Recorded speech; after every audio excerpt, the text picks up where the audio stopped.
Important છે. એટલે મારી પાસે પેશન્ટ આવે ને તો હું એને સ્ટ્રેસ મેનેજમેન્ટ માટે હું એને 5 પોઈન્ટ કહું કે તું આ 5 પોઈન્ટ છે ને તારા જીવનમાં ઉતારી લે. પહેલી વસ્તુ કે તમારા આવતા પહેલાં પણ દુનિયા ચાલતી હતી, તમારા ગયા પછી પણ દુનિયા ચાલવાની છે. તમે ફક્ત તમારી જાતને બદલી શકવાના છો, તમે દુનિયાને બદલી શકવાના નથી. આ પહેલી વસ્તુ છે. બીજી વસ્તુ, જીવનમાં 2 સવાલોના જવાબ ક્યારેય શોધવા નહીં. આને મને આવું કેમ કહ્યું અને આને મારી સાથે આવું કેમ કર્યું. જો આ સવાલના જવાબ તમે શોધવા ગયા તો તમને દુઃખ, શોક અને નફરત સિવાય તમને કંઈ મળવાનું નથી. આનું સોલ્યુશન તમને નથી મળવાનું. ત્રીજી અને બહુ ઇમ્પોર્ટન્ટ વસ્તુ, જ્યારે આપણી આસપાસ થતી ઘટનાઓ એ આપણી મરજી પ્રમાણે થાય. ફોર એક્ઝામ્પલ, મેં એવું વિચાર્યું કે આજે મારી ધર્મપત્નીએ રીંગણનું ભરથું બનાવેલું હોય ઘરે અને હું ઘરે જઈને રોટલો ને ભરથું ખાવું. મેં કહ્યું નથી, પણ એણે બનાવી દીધું.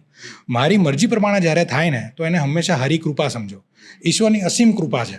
તમે મનમાં વિચારો છો ને ભગવાન તમને આપી દે છે.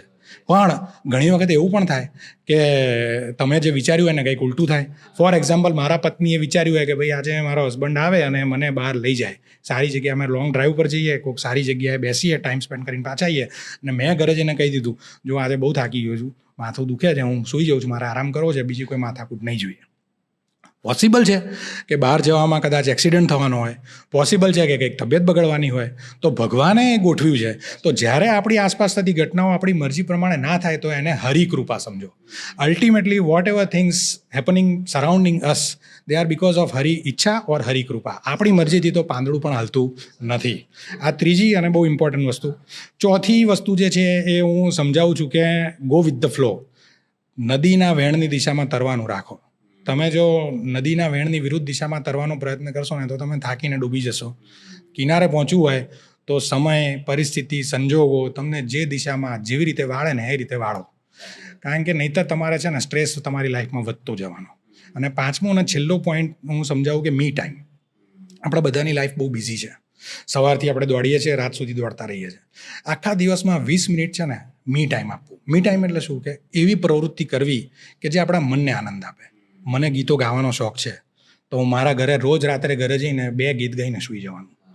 મને કોઈને ગીતો સાંભળવાનો શોખ હોય, કોઈને પુસ્તકો વાંચવાનો શોખ હોય, કોઈને સત્સંગમાં જવાનો શોખ હોય, કોઈને બગીચામાં ટહેલવાનો શોખ હોય, કોઈને કોઈ મનપસંદ વ્યક્તિ સાથે વાત કરવું ગમતું હોય કે ભાઈ એની સાથે હું વાત કરું ને યાર એટલે મારું મન હળવું થઈ જાય. તમે 20 મિનિટ વાત કરો, તમારી કન્વિનિયન્સી પ્રમાણે કરો. સવાર 6 વાગે ઉઠીને કરો એવું નથી, રાત્રે 11 વાગે કરો, પણ કરો. 20 મિનિટ તમે તમારા આત્માને ખોરાક આપો.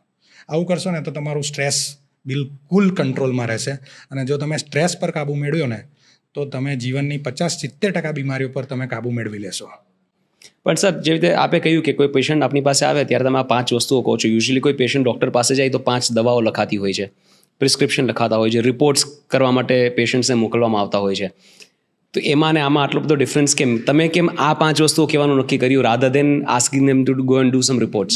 ઇન્વેસ્ટિગેશન પણ આપણે કરાવીએ, એમની પ્રોબ્લેમ વિશે આપણે સમજીએ. એમને સ્પાઇનનો પ્રોબ્લેમ હોય, પણ મેં મારા પ્રેક્ટિસના અનુભવમાં જોયું છે કે જ્યારે આપણે મનથી સ્વસ્થ ના હોઈએ ને તો શરીરમાં બનતી ઘણી નાની તકલીફો પણ મોટું સ્વરૂપ લઈ લેતી હોય.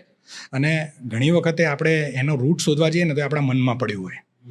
અને 80% પેશન્ટમાં ડાયરેક્ટલી કે ઇનડાયરેક્ટલી સ્ટ્રેસ અથવા તો આહારચર્યાની પ્રોબ્લેમ્સ અથવા તો સિડેન્ટરી લાઇફસ્ટાઇલ અથવા તો જીવનની આદતો, જે ખરાબ વ્યસન છે કે એ બધી આદતો હોય છે. એટલે જો તમે એને એડ્રેસ કરો ને તો મારી દ્રષ્ટિએ કદાચ ઇન્વેસ્ટિગેશન પણ ઓછા થઈ જાય, ટ્રીટમેન્ટનું ડ્યુરેશન અને ટ્રીટમેન્ટ પણ ઓછી થઈ જાય, અને આ બીમારી સિવાય પણ એના જીવનમાં આવતી ઘણી બધી તકલીફોનો એ બહુ સરળતાથી સારી રીતે સામનો કરી શકે. એટલે આપણને જ્યારે અનુભવ થાય કે ના ભાઈ આ વ્યક્તિમાં સ્ટ્રેસ એક ઇમ્પોર્ટન્ટ ફેક્ટર છે તો એને પહેલાં આ વસ્તુનું કાઉન્સેલિંગ કરું, પછી એની ટ્રીટમેન્ટ રિલેટેડ બાકી બધી વસ્તુઓ કરું.